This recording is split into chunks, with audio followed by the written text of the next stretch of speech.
সংবিধান প্রসঙ্গে একটা কথা আমরা ছাত্র জীবনে খুব আলোচনা করতাম রাজনীতিতে, যে সুতা ঘুড়ি উড়ায় নাকি ঘুড়ি সুতা উড়ায়। তো আমাদের শিক্ষক তখন বলতেন যে আসলে সুতাও ঘুড়ি উড়ায় না আর ঘুড়িও সুতা উড়ায় না। মূলত হচ্ছে সুতা যদি ঘুড়িকে অস্বীকার করে তাহলে ঘুড়ির অস্তিত্ব থাকে না, ঘুড়ি যদি সুতাকে অস্বীকার করে তাহলে ঘুড়ি ওড়ার ক্ষমতা রাখে না। সংবিধান এবং জনগণের সাথে সম্পর্কটা হচ্ছে এরকম যে সুতা এবং ঘুড়ির মতো প্রত্যেকের অস্তিত্বের সাথে এটা একাকার এবং বিলীন হয়ে থাকে।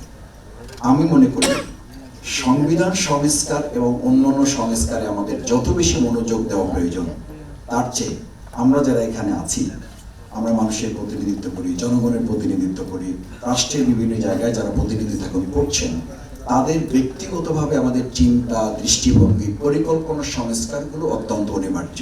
কারণ মাননীয় আইন উপদেষ্টা একটা কথা বলে গিয়েছেন, আমি এই কথাটা সূত্র ধরে আমার নিজের কথাটা এই কারণে বলছি,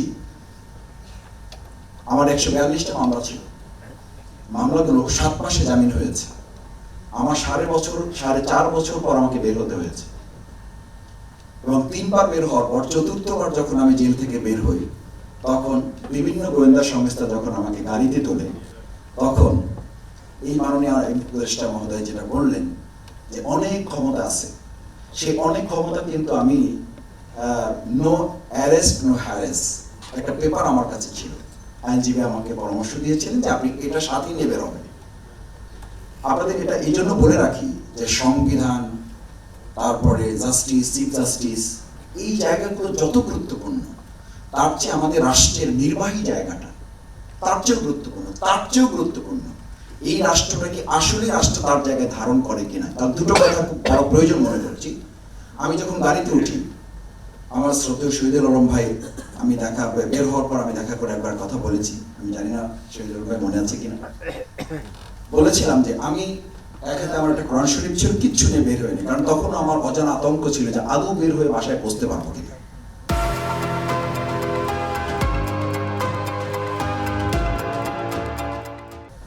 এক হাতে শুধুমাত্র একটা কোরআন শরীফ নিয়েছি, যেটা আমি ওখানে পড়াশোনা করেছি, আন্ডারলাইন করেছি, রিমার্ক করেছি, আর এক হাতে আমার সেই নো অ্যারেস্ট নো হ্যারেজের পেপারটা ছিল।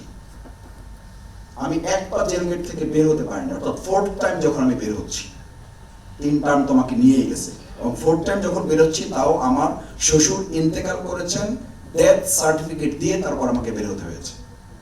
এবং বের হওয়ার সময় তারা আমাকে গাড়ি তুলছে, সমস্ত এজেন্সি লোকে গাড়ি তুলে চোখ বেঁধেছে। আমি এটা রাষ্ট্রের কাছে এই জন্য বলছি, এখানে রাষ্ট্রের মানুষেরা আছেন, আপনারা গুরুত্বপূর্ণ ব্যক্তিবর্গ আছেন, যে সংবিধান কত গুরুত্বপূর্ণ, আমাদের আইন অঙ্গন কত গুরুত্বপূর্ণ। আমার কাছে যখন নো অ্যারেস্ট নো হ্যারেজের পেপারটা আছে, আমি ওদেরকে হাত চোখ বাঁধার সাথে সাথে আমি বললাম যে ভাই, আমি তো জামিনে বের হয়েছি, আমাকে এখন চোখ বাঁধবেন কেন, কোনো মামলা থাকলে নিয়ে চলুন। আমি বললাম যে আমার কাছে একটা পেপার আছে, একটু যদি দেখেন।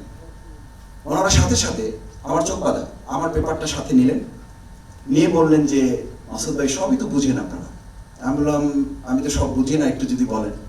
তো বললো যে শোনেন, আপনার হাতে যে পেপারটা আছে, ওই পেপারটা, আমার হাত ধরে বলতেছে, ওই পেপারটা সত্যি হলো এই পর্যন্ত, আমার হাত ধরে বলতেছে এই পর্যন্ত, আর আমরা যারা আসছি আমাদের ক্ষমতাটা হলো এখানে, আমার আঙুল রাখতেছে যে আমাদের ক্ষমতা হলো এই পর্যন্ত।